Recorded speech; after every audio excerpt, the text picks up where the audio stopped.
Minamahal kong mga kapatid, mga kapamilya sa pananampalataya, at kahit sinong nakikinig ngayon na may pinagdadaanan. May gusto akong ibahagi sa inyo na bago pa lang nag-uumapaw sa aking puso. Isang pagkaunawa na mas nagpatibay sa aking paniniwala kung paano gumagaling ang isang tao. Nitong mga nakaraang araw, habang ako'y nagdarasal at nagmumuni-muni sa isang tahimik na sulok ng aking tahanan, napagtanto ko muli ang lalim ng isang katotohanan na minsan ko nang naranasan at akala ko ilubos ko nang naunawaan. Ang pagtanggap ko sa mensaheng ito ay tila isang sariwang ambon sa isang tuyong lupain, nagbibigay ng bagong perspektiba sa bawat yugto ng paggaling na naranasan ko. Hindi ito lumang kwento na binabalik-balikan lamang, kundi isang bagong pagtingin sa mga pamilyar na kaganapan, na may malalim na aral para sa ating lahat, lalo na sa mga naghahanap ng pagpapagaling mula sa anumang uri ng karamdaman. Naunawaan ko ang bigat ng sakit, ang hapdi ng pagdaramdam, ang pagkabahala na dala ng bawat diagnosis, at ang pagtataka kung bakit nangyayari ang mga bagay na ito. Narinig ko ang bulong ng inyong kaluluwa, ang tahimik na sigaw ng inyong puso na naghahangad ng ginhawa, ng kapayapaan, ng kaganapan. Marahil ay marami sa inyo ang kasalukuyang nakikipaglaban sa isang sakit na nagpapahina sa inyong katawan, o di kaya isa isang karamdaman na nagpapahirap sa inyong isip at espiritu. Mayroon din marahil na nababahala para sa mahal sa buhay na dinadalaw ng karamdaman.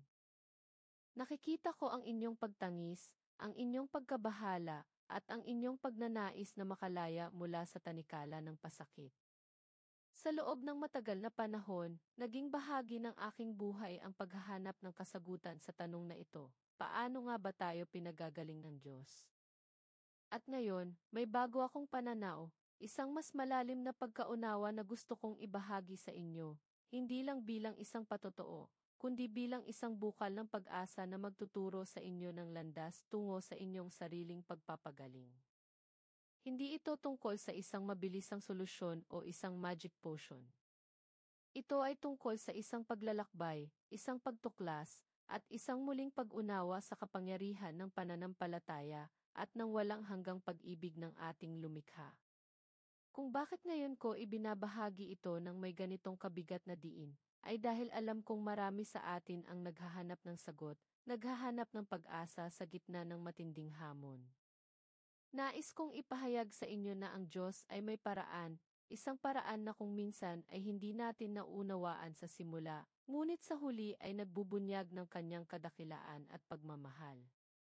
Handa ka na bang buksan ang iyong puso at isip sa isang patotoo na maaaring magpabago ng iyong pananaw at magbigay sa iyo ng panibagong lakas? Tandaan nyo, ang kwentong ito ay hindi lamang tungkol sa aking paggaling. Ito ay tungkol sa pagpapagaling na handang ibigay ng Diyos sa bawat isa sa atin, sa bawat uri ng karamdaman, pisikal man, emosyonal, o espiritual. Hindi mahalaga kung gaano kalaki o kaliit ang iyong pinagdadaanan. Ang mahalaga ay ang iyong kahandaang lumapit sa Diyos na siyang dakilang manggagamot. Huwag kayong bibitiw, dahil ang bawat salita na maririnig nyo ngayon ay mayroong layunin na buhayin ang inyong pananampalataya at gabayan kayo tungo sa kapayapaan na lagpas sa lahat ng pagkaunawa. Ito ang oras para palakasin ang inyong loob, para manampalataya na kahit anong sakit ang inyong kinakaharap, mayroong pag-asa at kagalingan sa pangalan ng Diyos. Noong panahong iyon, matagal na panahon na ang nakalipas, bumagsak ang aking mundo. Parang isang napakalaking bato ang bumagsak sa aking dibdib at huminto ang lahat. Tandang-tanda ko pa ang pakiramdam, ang lamig na humaplos sa aking balat, at ang pagkabigla na bumalot sa aking buong pagkatao.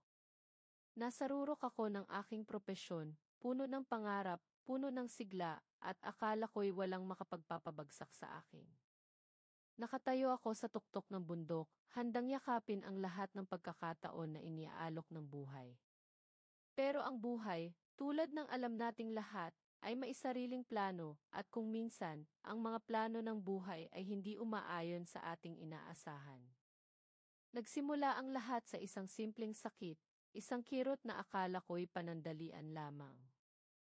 Ngunit ang kirot na iyon ay unti-unting lumala, Naging bahagi ng bawat araw, bawat gabi, bawat sandali ng aking pag-iral.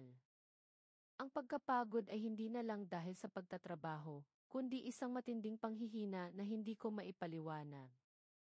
Hindi ko maintindihan kung bakit nangyayari ito. Ang aking katawan, na dati malakas at masigla, ay tila unti-unting kumakalas, nagbibigay ng mga senyales na hindi ko naiintindihan. Unti-unting nawala ang aking sigla, ang aking pagnanais na magpatuloy. Ang simpleng pagbangon sa umaga ay naging isang matinding hamon. Ang pagkain ay naging pahirap. Ang pagtulog ay naging isang luho na hindi ko na makamit. Sinubukan ko ang lahat. Nagpakonsulta ako sa iba't ibang doktor, sumailalim sa kung ano-anong pagsusuri, uminom ng kung ano-anong gamot. Bawat doktor ay may iba't ibang diagnosis, iba't ibang paliwanag, ngunit walang isa man ang talagang nagbigay sa akin ng kapanatagan. Ang bawat gamot ay tila nagbibigay lamang ng panandaliang ginhawa, na sinusundan naman ng mas matinding pagdaramdam. Ang mga resulta ng test ay nagbibigay lamang ng kalituhan, nagpapataas ng aking pag-aalala. Ang aking mundo ay lumiliit, nagsisimula akong mawala ng pag-asa.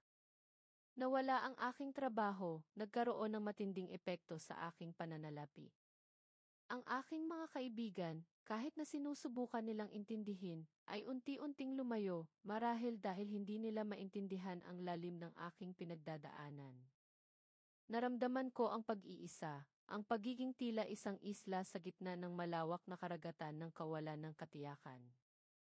Ang emosyon ko noong mga panahong iyon ay lubhang magulo. May mga araw na galit ako sa mundo, galit sa sarili ko, at kung minsan, galit din sa Diyos. Bakit ako? Bakit nangyayari ito sa akin? Hindi ba ako naglingkod ng tama? Hindi ba ako naging tapat? Ang mga tanong na ito ay paulit-ulit na naglalaro sa aking isipan, nagdudulot ng matinding pagdududa sa aking pananampalataya. Naramdaman ko ang takot na hindi ko pa naranasan.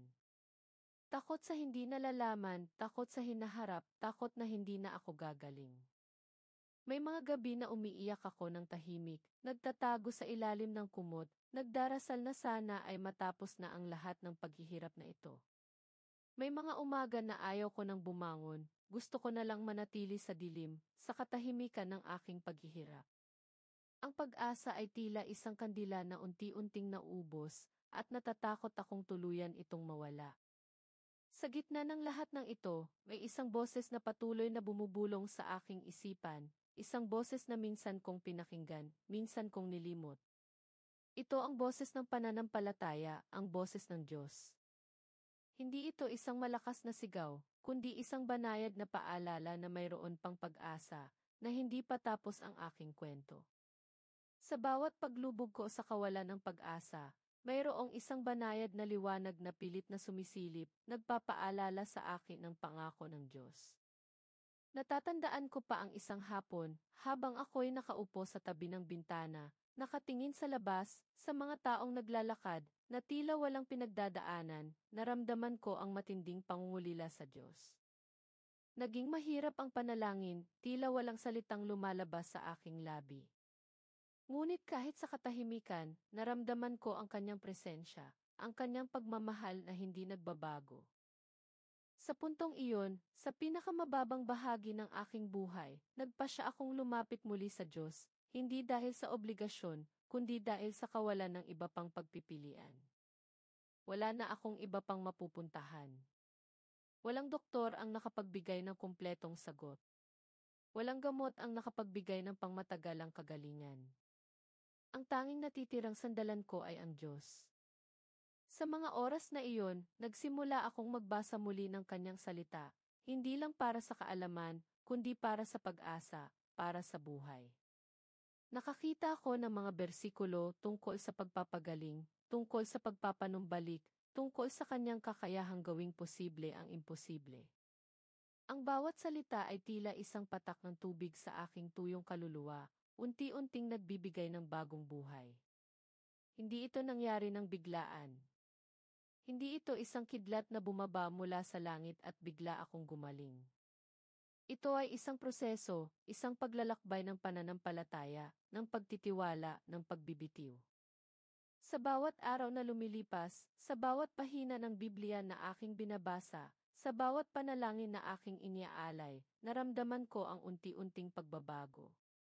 Hindi lang sa pisikal, kundi sa aking isip at espiritu. Unti-unting bumalik ang aking sigla. Unti-unting nawala ang takot.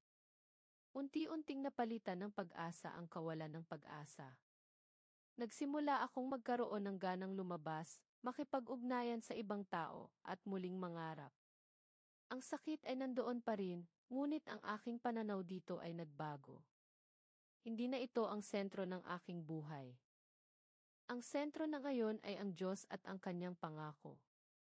Ang isa sa mga pinakamahalagang aral na natutunan ko sa panahong iyon ay ang kapangyarihan ng patuloy na pagdarasal, kahit na tila walang sagot. Sa gitna ng aking matinding karamdaman, may mga araw na ang aking pananampalataya ay naupos, tila isang kandila na nalulusaw. Ngunit sa bawat pagsubok, mayroon akong mga kaibigan sa pananampalataya na patuloy na nagdarasal para sa akin, na nagpapaalala sa akin ng pangako ng Diyos. Naramdaman ko ang kanilang suporta, ang kanilang pagmamahal, at ang kanilang pagtitiwala na gagaling ako. Hindi ito isang laban na mag-isa kong pinasan. Ito ay isang laban na pinasa namin ng magkakasama sa pamamagitan ng pananampalataya. Nagsimula akong mag-apply ng mga prinsipyo ng paggaling na nakita ko sa Biblia. Halimbawa, ang pagpapatawad. Natutunan kong ang pait at galit ay maaaring maging sanhi ng pagpigil sa paggaling. Pinatawad ko ang mga taong nakasakit sa akin, pinatawad ko ang sarili ko, at pinatawad ko ang Diyos sa kung ano ang akala ko'y kanyang ginawa sa akin. Naging malaking bahagi ito ng aking pagpapagaling. Ang pagpapakumbaba, ang pag-amin na hindi ko kayang gawin ang lahat ng mag-isa, at ang pagtitiwala sa kanyang kalooban ay naging susi sa aking pagbangon. Hindi lang ako gumaling sa pisikal na aspeto, kundi nagkaroon din ako ng pagpapagaling sa aking emosyon at espiritu. Nawala ang takot, ang pangamba, ang pagdududa. Napalitan nito ng kapayapaan, ng kagalakan, at ng isang matinding pagnanais na ibahagi ang aking karanasan sa ibang tao. At pagkatapos ng isang mahabang paglalakbay, dumating ang araw na hindi ko inaasahan. Isang araw na nagpabago sa lahat. Matapos ang ilang buwan ng patuloy na pananalangin at paghahanap sa Diyos, nagkaroon ako ng panibagong set ng medical tests. At sa pagkakataong ito, ang mga resulta ay nagpakita ng isang bagay na himala. Ang karamdaman na nagpahirap sa akin sa loob ng mahabang panahon ay wala na. Naglaho. Ang mga doktor ay nagulantang, hindi maipaliwanag kung paano nangyari ang paggaling. Walang medical na paliwanag. Tanging isang bagay lang ang alam ko, ang Diyos ang gumawa nito. Siya ang nagpagaling sa akin. Ang aking katawan ay muling lumakas, ang aking sigla ay nagbalik, at ang kapayapaan na sumakop sa akin ay lubhang hindi maipaliwanag. Hindi ito isang paggaling lamang sa pisikal na karamdaman, kundi isang buong pagpapanumbalik ng aking buhay, ng aking pangarap, ng aking pag-asa. Ang Diyos ay gumawa ng himala sa aking buhay, at ito ay isang patotoo na nais kong ipagsigawan sa buong mundo. Ngayon, ang karanasan na iyon ay hindi lamang isang alaala para sa akin. Ito ay isang buhay na patotoo na patuloy na nagpapaalala sa akin ng kapangyarihan at pagmamahal ng Diyos. Ito ay nagbigay sa akin ng bagong pananaw sa sakit, sa pagdudusa, at sa paggaling. Naintindihan ko na ang karamdaman ay hindi palaging sumpa. Minsan, ito ay isang daan upang mas makilala natin ang Diyos, mas matuto tayo na magtiwala sa Kanya, at mas maunawaan natin ang Kanyang mga plano para sa ating buhay. Ang aking paggaling ay naging batayan ng aking pananampalataya at naging bukal ng pag-asa na nais kong ibahagi sa bawat isa sa inyo. Kung kayo man ay nakikipaglaban sa isang karamdaman, pisikal man, emosyonal, o espiritual, nais kong malaman ninyo na hindi kayo nag-iisa. Ang Diyos ay kasama ninyo sa bawat hakbang ng inyong paglalakbay. at siya ay may kapangyarihan na magpagaling. Pero paano nga ba tayo lumalapit sa Kanya para sa kagalingan? Paano natin matatanggap ang Kanyang pagpapagaling na minsan ay tila mailap? Narito ang ilang mahahalagang prinsipyo na natutunan ko sa aking sariling karanasan, mga prinsipyo na naniniwala akong makakatulong din sa inyo. Una, ang pagkilala sa Diyos bilang ang dakilang manggagamot. Sa Lumang Tipan, tinatawag ang Diyos na Jehovah Rapha, na nangangahulugang ang Panginoon na nagpapagaling. Ito ay hindi lamang isang pangalan, kundi isang katangian ng kanyang pagkatao. Ang pagpapagaling ay bahagi ng kanyang kalooban para sa atin. Kailangan nating maniwala sa kanyang kakayahan at pagnanais na magpagaling. Maraming tao ang naniniwala sa Diyos, ngunit hindi sila naniniwala na siya ay may kakayahang magpagaling sa kanila. Ang pagkilala sa Kanya bilang Jehovah Rapha ay ang unang hakbang. Ito ay nangangailangan ng pananampalataya na kahit anong laki o hirap ng iyong karamdaman, walang imposible sa Kanya. Walang sakit na masyadong matindi, walang kondisyon na masyadong malala para sa Kanyang kapangyarihan. Pangalawa, ang pagpapahayag ng pananampalataya sa Kanyang salita. Ang salita ng Diyos ay puno ng mga pangako tungkol sa pagpapagaling. Nakasulat sa Isaias 53:5, sa pamamagitan ng kanyang mga latay ay gumaling tayo. Sa 1 Pedro 2:24, sa kanyang mga latay ay pinagaling kayo. Hindi ito basta-basta salita lamang. Ito ay buhay at makapangyarihan. Ang pagbabasa ng salita ng Diyos, ang pagbubulay-bulay nito, at ang pagpapahayag nito sa ating buhay ay lumilikha ng pananampalataya. Kapag sinasabi natin ang mga pangako ng Diyos, pinalalakas natin ang ating sarili at ang ating espiritu. Hindi lang ito basta pagbabasa, kundi pag-angkin sa mga pangako na iyon.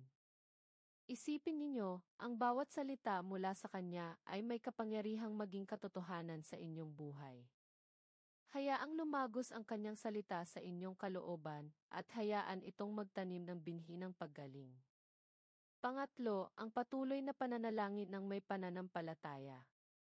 Ang panalangin ay hindi lamang paghiling.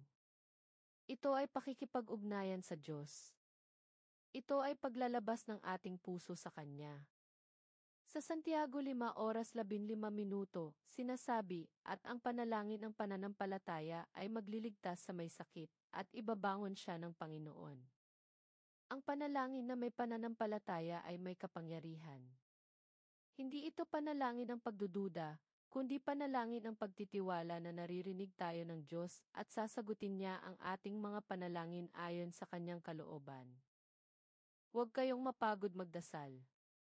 Minsan, ang paggaling ay hindi dumarating sa unang pagdarasal, kundi sa patuloy na pagdarasal, sa pagtitiyaga, at sa pagtitiwala na ang Diyos ay nasa proseso. Pang-apat, ang paggawa ng mga hakbang ng pananampalataya. Kung minsan, ang paggaling ay dumarating kapag ginagawa natin ang mga bagay na tila imposible sa ating kasalukuyang kalagayan. Kung sinabi sa atin ng Diyos na bumangon at maglakad, bumangon tayo kahit na tila hindi natin kaya. Kung sinabi niya na magpahayag tayo ng paggaling, ipahayag natin ito kahit na tila walang pagbabago. Ang pananampalataya ay nangangailangan ng aksyon. Ito ay hindi lamang basta paniniwala sa isip, kundi pagpapakita ng paniniwala sa pamamagitan ng ating mga gawa. Tandaan ang kwento ni Bartimeo, ang bulag na humingi ng awa kay Jesus. Hindi lang siya humingi, kundi tumugon siya sa tawag ni Jesus, at nakuha niya ang kanyang paningin. Ito ay isang paalala na ang ating pagkilos ng pananampalataya ay mahalaga. Panglima, ang pagpapatawad at pagpapakumbaba. Tulad ng nabanggit ko sa aking sariling karanasan, ang pait at galit ay maaaring makapigil sa paggaling. Ang pagpapatawad sa ating sarili at sa iba ay mahalaga para sa ating emosyonal at espiritual na paggaling. Gayon din, ang pagpapakumbaba ay mahalaga. Ang pag-amin na hindi natin kayang gawin ang lahat ng mag-isa, at ang pagtitiwala sa kapangyarihan ng Diyos na lampas sa ating pagkaunawa. Ang pagpapatawad ay hindi para sa kanila, kundi para sa iyo. Ito ay nagpapalaya sa iyong puso at nagbubukas ng pintuan para sa pagpapagaling. Pang-anim, ang pagpapahalaga sa komunidad ng pananampalataya. Sa aking paglalakbay, ang suporta ng aking mga kapatid sa pananampalataya ay naging napakahalaga. Ang pananalangin nila para sa akin, ang kanilang paghimok, at ang kanilang pagpapaalala sa akin ng pangako ng Diyos ay nagbigay sa akin ng lakas. Kailangan natin ang isa't isa. Ang kapangyarihan ng sama-samang panalangin ay hindi matatawaran. Hanapin ang isang komunidad ng mga mananampalataya na susuporta sa iyo, na magpapaalala sa iyo ng katotohanan ng Diyos, at maghihikayat sa iyo na magpatuloy. Hindi ito isang laban na dapat mong suluhin. Ang pagiging bahagi ng isang komunidad na may iisang layunin na magdasal at maniwala sa pagpapagaling ay nagbibigay ng malaking pagkakaiba. Ngayon, marahil ay tinatanong ninyo, paano kung hindi ako gumaling agad? Paano kung matagal ang proseso? Naintindihan ko ang pagkabahala na iyan. May mga pagkakataon na ang paggaling ay dumarating ng biglaan, isang himala na hindi natin inaasahan. At may mga pagkakataon din na ang paggaling ay isang proseso, isang paglalakbay na nangangailangan ng pasensya at pagtitiyaga. Ang mahalaga ay ang patuloy na pagtitiwala sa Diyos, kahit na hindi natin nakikita ang agarang resulta. Ang kanyang oras ay perpekto. Ang kanyang plano ay dakila. At ang kanyang pagmamahal ay walang hanggan. Ang bawat araw na lumilipas ay isang pagkakataon upang mas lumalim ang inyong pananampalataya, mas makilala ninyo ang Diyos, at mas maunawaan ninyo ang kanyang kalooban para sa inyo. Ang aking karanasan ay patunay na mayroong kapangyarihan sa pagpapahayag ng pag-asa, kahit sa gitna ng matinding pagsubok. Nagsimula akong magsalita ng mga salita ng pagpapagaling sa aking sarili, kahit na ang aking katawan ay nanlalambot. Nagsimula akong magpasalamat sa Diyos para sa paggaling na kanyang ipinangako, kahit na hindi ko pa ito nakikita. Ito ay isang gawa ng pananampalataya, isang pagpapahayag ng pagtitiwala na lampas sa nakikita at nararamdaman. Huwag ninyong hayaang ang inyong sakit ang magdikta ng inyong pananaw. Hayaan ninyong ang salita ng Diyos at ang kanyang pangako ang maging batayan ng inyong pag-asa. Isipin ninyo ang bawat araw bilang isang pagkakataon upang muling isuko ang inyong karamdaman sa Diyos. Hindi ito nangangahulugan ng pagtanggap sa sakit, kundi pagtitiwala na Siya ang may kontrol sa lahat. Ang bawat hirap ay isang pagkakataon para sa Kanya na ipakita ang Kanyang kapangyarihan. Ang bawat luhang dumadaloy ay nakikita Niya. Ang bawat kirot ay nararamdaman Niya. Hindi kayo nag-iisa sa inyong paglalakbay. Sa loob ng maraming taon, marami akong nakasalamuhang tao na dumaan sa matinding karamdaman. Mayroon akong nakita na gumaling ng biglaan, at mayroon din naman na dumaan sa matinding proseso bago nakaranas ng paggaling. Ngunit ang isang bagay na pare-pareho sa kanila ay ang kanilang pananampalataya at pagtitiwala sa Diyos. Ang kanilang mga kwento ay naging patunay sa akin na ang Diyos ay totoo, na Siya ay gumagaling, at na Siya ay tapat sa kanyang mga pangako. Kaya huwag kayong susuko. Kung dumaan ako sa matinding pagsubok at nakaranas ng paggaling, naniniwala akong kaya rin itong gawin ng Diyos sa inyong buhay. Ito ang oras para palakasin ang inyong loob at manampalataya sa walang hanggang kapangyarihan ng Diyos. Marahil ay may nagtatanong sa inyo, paano ko sisimulan ang aking paglalakbay patungo sa paggaling? Ang sagot ay simple, magsimula sa pananampalataya. Maniwala na ang Diyos ay may kapangyarihan na magpagaling. Magsimula sa pagdarasal, sa paghahanap sa Kanyang salita, at sa pagpapahayag ng Kanyang pangako sa inyong buhay. Hindi ito nangangailangan ng perpektong pananampalataya, kundi isang pananampalataya na patuloy na lumalago sa bawat araw. Ang Diyos ay hindi naghahanap ng perpekto. Naghahanap Siya ng handang puso. Ang isa pang mahalagang punto ay ang pagtanggap sa kalooban ng Diyos. Kung minsan, ang paggaling ay dumarating sa paraan na hindi natin inaasahan. Minsan, ito ay dumarating sa pamamagitan ng medisina, minsan, sa pamamagitan ng himala at minsan, sa pamamagitan ng proseso. Ang mahalaga ay ang pagtitiwala na ang lahat ay ayon sa kanyang perpektong kalooban. Hindi natin kontrolado ang lahat ng bagay, ngunit kontrolado ng Diyos ang lahat. At sa gitna ng lahat ng ito, siya ay mayroong perpektong plano para sa atin. Para sa mga kasalukuyang nagpapagamot sa mga doktor, ipagpatuloy ninyo ang inyong pagpapagamot. Ang Diyos ay gumagamit ng mga doktor, ng medisina, at ng agham upang magpagaling. Ang pananampalataya ay hindi nangangahulugang pagbaliwala sa mga medikal na payo. Sa halip, ito ay pagdaragdag ng isang mas malalim na dimensyon sa inyong pagpapagamot, isang dimensyon na nagbibigay ng kapangyarihan sa mga gamot at sa mga doktor na gamitin sila ng Diyos bilang kanyang mga instrumento ng paggaling. Huwag nating limitahan ang Diyos sa isang paraan lamang ng pagpapagaling. Siya ay mayroong libu-libong paraan upang magpagaling at lahat ng ito ay mula sa Kanya. Kaya, sa sandaling ito, nais kong maramdaman ninyo ang kapayapaan na lagpas sa lahat ng pagkaunawa. Ang pag-asa na hindi kumukupas. Ang pagmamahal ng Diyos na walang hanggan. Hindi mahalaga kung ano ang inyong karamdaman o gaano man ito katindi. Ang Diyos ay may kapangyarihan na magpagaling. At nais niyang magpagaling. Hindi lang ang inyong katawan, kundi ang inyong isip, ang inyong emosyon, at ang inyong espiritu. Handa na ba kayong tumanggap ng kanyang pagpapagaling? Handa na ba kayong bumitaw sa takot at yakapin ang pag-asa? Sa bawat sandali, ang Diyos ay naghihintay. Naghihintay siya na lumapit tayo sa Kanya nang may buong puso, nang may pananampalataya, at nang may pagtitiwala. Ang kwento ko ay isang patotoo sa kanyang kabutihan, sa kanyang katapatan, at sa kanyang kapangyarihan. At ang kwento mo ay maaaring maging isa ring patotoo sa kanyang kabutihan, sa kanyang katapatan, at sa kanyang kapangyarihan. Huwag ninyong hayaang ang karamdaman ang maging huling kabanata ng inyong kwento. Hayaan ninyong ang Diyos ang sumulat ng isang kabanata ng paggaling, ng pagpapanumbalik, at ng pag-asa. Ngayon, sa sandaling ito, naramdaman ko ang isang malakas na presensya, isang pagdaloy ng kapangyarihan na bumabalot sa bawat isa sa inyo na nakikinig. Nais kong magsalita sa inyo ng may buong otoridad na ibinigay sa akin ng Diyos, hindi bilang isang tao, kundi bilang isang tagapagdala ng kanyang salita. Nakikita ko ang bawat hirap, bawat kirot, bawat pagluha na dinaranas ninyo.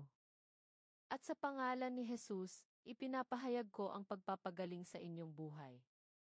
Sa sandaling ito, ang kapangyarihan ng Diyos ay dumadaloy sa inyong mga katawan, sa inyong mga isip, at sa inyong mga espiritu. Ang bawat sakit, bawat karamdaman, bawat panghihina ay nawawala ngayon. Ang bawat selula ng inyong katawan ay binabago, ginagaling, at binubuhay. Ang mga pagdududa ay nawawala, ang mga takot ay lumilisan, at ang kawalan ng pag-asa ay napapalitan ng matinding kagalakan at kapayapaan. Ito na ang oras ng inyong paglaya. Ito na ang oras ng inyong pagpapanumbalik. Ito na ang oras ng inyong paggaling. Ang Diyos ay gumagawa ng isang bagong bagay sa inyong buhay. Isang bagay na hindi pa ninyo nakikita, hindi pa ninyo nararanasan. Huwag ninyong limitahan ang kanyang kapangyarihan. Huwag ninyong pagdudahan ang kanyang pagmamahal. Ang kanyang layunin para sa inyo ay kabutihan, hindi kapahamakan, para bigyan kayo ng kinabukasan at pag-asa. Ipinapahayag ko na ang inyong katawan ay lumalakas, ang inyong enerhiya ay nagbabalik, at ang inyong isip ay lumilinaw. Ang depresyon ay umaalis, ang pagkabalisa ay nawawala, at ang kapayapaan ng Diyos ay sumasakop sa inyo ngayon. Tanggapin ninyo ang inyong pagpapagaling. Tanggapin ninyo ang inyong pagpapanumbalik. Tanggapin ninyo ang bagong buhay na iniaalok ng Diyos sa inyo. Sa pangalan ni Jesus, ikaw ay malaya. Ikaw ay gumaling. Ikaw ay pinagaling. Magalak kayo at ipagdiwang ang inyong tagumpay. Hayaan nyo itong dumaloy sa inyong buong pagkatao, ang pag-asa, ang kagalingan na ipinahayag ko ngayon. Kaya ngayon mismo, habang ang mga salitang ito ay sariwa sa inyong isip, nais kong gumawa kayo ng isang aksyon, isang gawa ng pananampalataya na magpapatunay sa inyong pagtanggap sa pagpapagaling na ito. Una, isulat ninyo ang mga salitang pinagaling ako ng Diyos sa seksyon ng mga komento. Ito ay hindi lamang basta pagkokomento. Ito ay isang deklarasyon ng pananampalataya, isang pag-angkin sa inyong kagalingan, at isang pagpapatotoo sa kanyang kapangyarihan. Ang bawat komento ay magiging isang buhay na panalangin na lumilikha ng patotoo para sa iba. Isipin ninyo ang kapangyarihan kapag libo-libo ang nagpapahayag ng katotohanan ito. Pangalawa, i-like ninyo itong video bilang isang gawaing propetiko ng inyong paggaling at pagpapanumbalik. Ang bawat pag-like ay hindi lamang pagpapahayag ng pagtangkilik, kundi isang simbolik na aksyon, isang pagpapahayag ng inyong paniniwala na kayo ay pinagaling o nasa proseso ng paggaling. Ito ay isang visual na patotoo ng inyong pananampalataya. Pangatlo, at ito ay napakahalaga, ibahagi ninyo ang video na ito sa hindi bababa sa 3 tao na alam ninyong nangangailangan ng pag-asa, ng pagpapagaling, o ng isang patotoo na magpapalakas sa kanilang pananampalataya sa gitna ng karamdaman. Maraming tao sa paligid natin ang naghihirap ng tahimik, naghahanap ng liwanag sa dilim. Maging instrumento kayo ng pag-asa at paggaling. Ang pagbabahagi ay pagbibigay ng buhay sa iba. At bago tayo maghiwalay, nais kong paalalahanan kayo na ang paggaling ay isang paglalakbay. Kung nais ninyong malaman pa ang tungkol sa paglampas sa takot sa sakit o kung paano palakasin ang inyong pananampalataya sa mga panahon ng pagsubok, marami pa tayong video sa channel na ito na sadyang inihanda para sa inyo. Huwag kayong mag-atubiling tuklasin ang mga ito. Bisitahin ang aming playlist tungkol sa pananampalataya at paggaling. Naway magsilbi itong mga bukal ng inspirasyon para sa inyong paglalakbay. At para sa inyong lahat, ang mga puso na nangangailangan ng karagdagang paghikayat at espiritual na pagkain, inaanyayahan ko kayong mag-ukol ng oras sa papuri at pagsamba. Hanapin ang aming mga video ng papuri na magpapalakas sa inyong espiritu at magdadala ng kapayapaan sa inyong kaluluwa. Ang papuri ay nagbubukas ng pintuan para sa presensya ng Diyos. Salamat sa inyong panonood at tandaan, ang Diyos ay dakilang manggagamot at mahal na mahal niya kayo. Manatili kayong pinagpala.